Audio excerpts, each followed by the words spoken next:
इस कार्यक्रम के प्रायोजक है राजेश मसाले। अब आएगा खाने में असली स्वाद राजेश मसाला के साथ। नमस्कार, बहुत बहुत स्वागत है आपका। आप देख रहे हैं किसने क्या कहा और आपके साथ मैं हूं शबाब। आज के कार्यक्रम में बात उन बयानों की जो सिर्फ सुर्खियां नहीं बने बल्कि सियासत के गलियारों में भूचाल लेकर आए। राम मंदिर के दान पात्र पर उठे सवालों के बीच भाजपा के पूर्व सांसद बृजभूषण शरण सिंह का बड़ा दावा क्या है? महंत कमल नयन दास सिस्टम पर कैसे सीधा हमला बोल रहे हैं? दिल्ली कूच का ऐलान करते हुए शिक्षा मंत्री के इस्तीफे की मांग किस तरह कॉकरोच जनता पार्टी के अध्यक्ष अभिजीत कर रहे हैं? अखिलेश यादव की बेटी पर सोशल मीडिया की टिप्पणी किस तरह समाजवादी पार्टी में उबाल ला रही है? और राजस्थान में अशोक गहलोत के तीखे हमलों पर सचिन पायलट कैसे शालीनता से जवाब दे रहे हैं?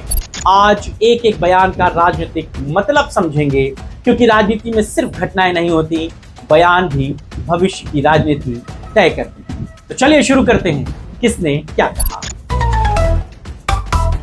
अयोध्या के राम मंदिर में दान पात्र से धनराशि में कथित अनियमितताओं और चोरी के आरोपों को लेकर सियासत लगातार गर्माती जा रही है। समाजवादी पार्टी के अध्यक्ष अखिलेश यादव पहले ही इस मामले में सवाल उठा चुके हैं और जांच की मांग कर चुके हैं, लेकिन अब भाजपा के पूर्व सांसद बृजभूषण शरण सिंह का बयान इस पूरे विवाद का सबसे बड़ा राजनीतिक धमाका बन गया है। गोंडा में पत्रकारों से बातचीत के दौरान बृजभूषण सिंह ने कहा कि अगर मैं सत्य बोल दूंगा तो बहुत परेशानी में आ जाऊंगा, क्योंकि वो बहुत बड़े लोग हैं, समय आएगा तो बोलूंगा। सवाल यह है कि आखिर वो बड़े लोग कौन हैं? क्या बृजभूषण किसी बड़े राज की ओर इशारा कर रहे हैं, या फिर ये सत्ता और सिस्टम के भीतर चल रही किसी अंदरूनी लड़ाई का संकेत है?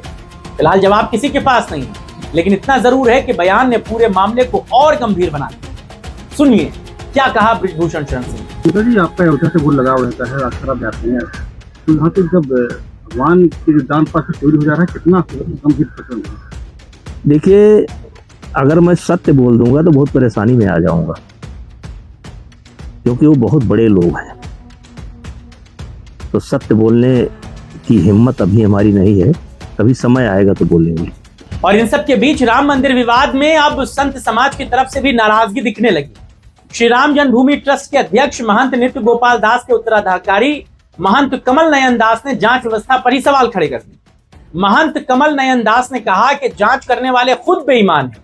जो कभी साइकिल पर चलते थे वो आज बड़ी बड़ी गाड़ियों में घूम रहे हैं और आलीशान भवनों में रह रहे हैं। भगवान ही जांच करेंगे। ये बयान सिर्फ एक टिप्पणी नहीं बल्कि उन संस्थाओं पर सीधा सवाल है जिन पर जांच की जिम्मेदारी है। जब संत समाज का एक बड़ा चेहरा ही जांच एजेंसियों की निष्पक्षता पर सवाल उठाने लगे तो फिर विवाद और गहरा हो जाता है। सुनिए क्या कहा महंत कमल नयन दास। वाले भी सब बेईमान हैं तो क्या जांच होगा? सबके सब तो बेईमान ही हैं।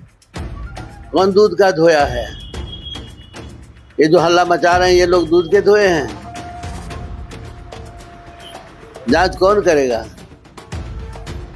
भगवान ही जांच करेंगे।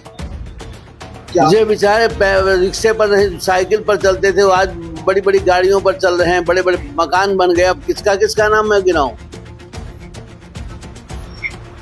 मुझसे कोई भी मतलब नहीं। जो जैसा करेगा उसका फल उसे मिलेगा, निश्चित मिलेगा। और अब बात एक ऐसे आंदोलन की जो 20 जून को दिल्ली के जंतर मंतर पर एक बार फिर आपको नजर आएगा। कॉकरोच जनता पार्टी के अध्यक्ष अभिजीत दीपके ने ऐलान किया है कि देश भर से युवा दिल्ली पहुंचे। अभिजीत दीपके ने कहा कि हम दिल्ली से तब तक नहीं लौटेंगे जब तक शिक्षा मंत्री धर्मेंद्र प्रधान का इस्तीफा नहीं हो जाता। उन्होंने दावा किया कि देश भर के अलग अलग शहरों में प्रदर्शन किए जाएंगे और युवाओं को इस आंदोलन से जोड़ा जाएगा। इसी क्रम में 12 जून को वो लखनऊ पहुंचेंगे और उसके बाद देश के दूसरे हिस्सों में भी सरकार के खिलाफ अभियान चलाएंगे। अब देखना यही होगा कि ये आंदोलन कितना बड़ा जन समर्थन जुटा पाता है। सुनिए क्या कह रहे हैं अभिजीत दीपके। 6 तारीख को दिल्ली के जंतर मंतर पर आंदोलन हुआ था। हम सबने देखा दिल्ली के जंतर मंतर पर किस तरह से हमारे शांतिपूर्ण आंदोलन को समर्थन मिला। पूरा जंतर मंतर भर गया था। इससे ये साबित होता है कि इस देश का युवा अब इस सरकार से डरता नहीं, वो सवाल करेगा। और हम आज फिर से रिक्वेस्ट करते हैं एजुकेशन मिनिस्टर धर्मेंद्र प्रधान से, वो रिजाइन कर दे। अगर वो रिजाइन नहीं करते हैं तो अब हम देश भर आंदोलन करने जा रहे हैं, जिसकी शुरुआत कल पुणे से हो रही है। कल पुणे यूनिवर्सिटी में सभी लोग, सभी छात्र एमपीएससी के हो, नीट के हो, सभी छात्र आएंगे और एक बहुत बड़ा आंदोलन करेंगे और हम धर्मेंद्र प्रधान का रेजिग्नेशन की डिमांड करेंगे। इसके बाद लखनऊ, अमृतसर, जयपुर, बेंगलोर जैसे जगह पर भी मैं खुद जाकर आंदोलन करूंगा और ये आंदोलन पूरी तरह शांतिपूर्ण होगा और डेमोक्रेटिक होगा।